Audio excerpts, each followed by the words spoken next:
Welcome back. Well, hopefully you're back. If not, go watch some of the other videos, see what you think.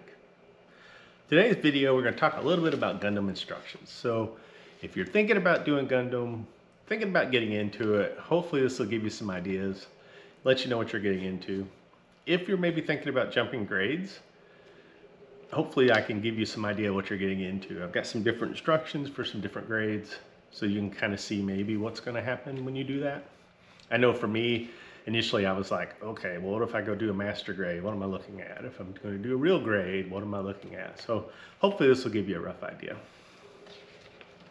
So the first thing, if you're brand new to this, when you open your box, you're going to realize that, not surprisingly, most of the wording is Japanese.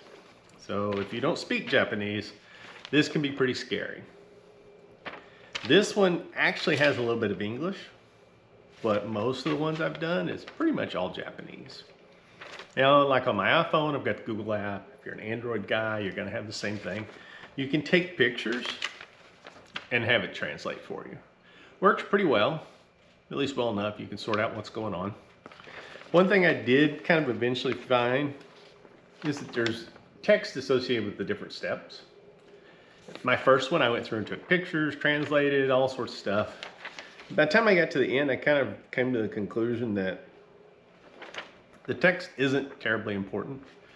The images give you a good idea, especially once you kind of figure out some of the symbology involved. So, you know, take that for what you want. So this is high grade. And we are talking about 5 pages of instructions. So, good place to start if you're new to Gundams.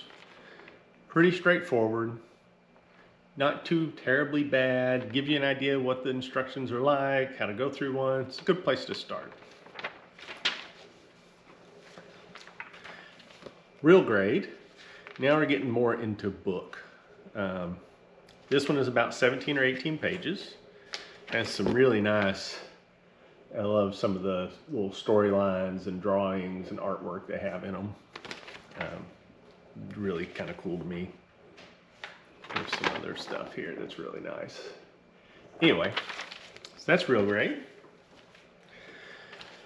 Master grade. Now we're getting into 30, 40 pages. So we're definitely getting more into a book size here. I haven't done a perfect grade yet, but I'm assuming a perfect grade will probably come in 60 plus pages worth of instructions.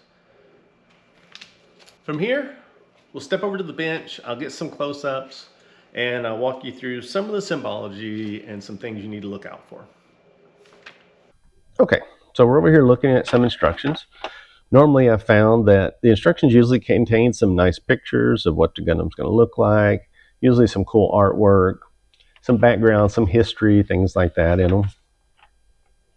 Contains a complete part list, so when you open your box you can go through and make sure you have all the parts.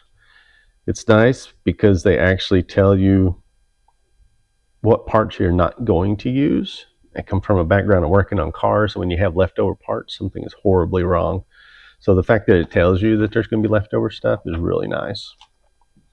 It's broke up into sections. This is telling us, right, we're going to work on legs. And then when we get over here, we're going to work on the waist. A lot of them tell you per section what trees you're going to need. That's nice because like high grades, real grades, I got enough room on my workbench. Not quite a big a deal. But like a master grade, I can't keep all the trees on my workbench. So it's nice to be able to pull out the ones that you specifically need and then put them back when you're not using those. You'll find a lot of them have like ×2. So this means we're going to build this twice. This is an ankle, right? So it makes sense. You need 2 of them. In this particular case, you'll find 2 H12s. You'll find 2 E11s, 2 B12s. That's different than this ×2. You see in parentheses we have G2 versus G1. So as you make one pass through, you would use the G1s. Second pass through, use the G2s. So it's kind of 2 different ways you'll see that. See this icon here means you're going to do this on both sides. So in this case, we've got a sticker that's going on here, and do the sticker on both sides. This little icon means you're going to do this first. So obviously the sticker goes on first, probably goes under this piece. You probably only see it when the leg flexes. You'll see exclamation marks a lot when there's stuff you really need to pay attention to. In this case, you'll also see these little kind of double quote almost looking things that tell you something specific needs to happen here. In this case, you have to pay attention to these little nubs. Right? In this case, the line goes in a certain way. You'll also see, like in this one, right, this tells us to do this one first. This icon means do this last. So this piece goes on last, this one first. Makes sense, right? You can tell this is going to go over this. So you kind of have to do it that way. You will also occasionally find where they are numbered which way they need to happen. Like in this case, right, we have a number 1 and a number 2. Not 100% sure why they do one versus the other, but that's kind of how they work out. You'll also sometimes find, and it's one to really pay attention to, we'll jump over here, kind of have it over here. This one doesn't do it, so you kind of have to focus on it on your own. But you will find where you have little nubs that come out of a part, like for a hinge or something like that. And a lot of times the directions won't tell you, right? Like this one here has little nubs on the end. And for whatever reason, they like to have the sprues attached to these nubs. So when you clip your parts off, you really need to pay attention to the fact that you're not clipping this little nub off and you're clipping the tree off. Some of the directions I've found are really good about pointing that out, and others, probably like this one, don't point it out at all. So it's just something you have to pay attention to. I've messed up one Gundam doing that, where I've cut off the kind of nub that it needed for a hinge piece. This one has some sticker call outs. So 3 and 4, it's like sometimes you'll do stickers as you go. So you go through all of that, and for high grades and real grades, the last section is really where you'll do decals. Here's our paint codes for here. Here's what our decal sheet looks like.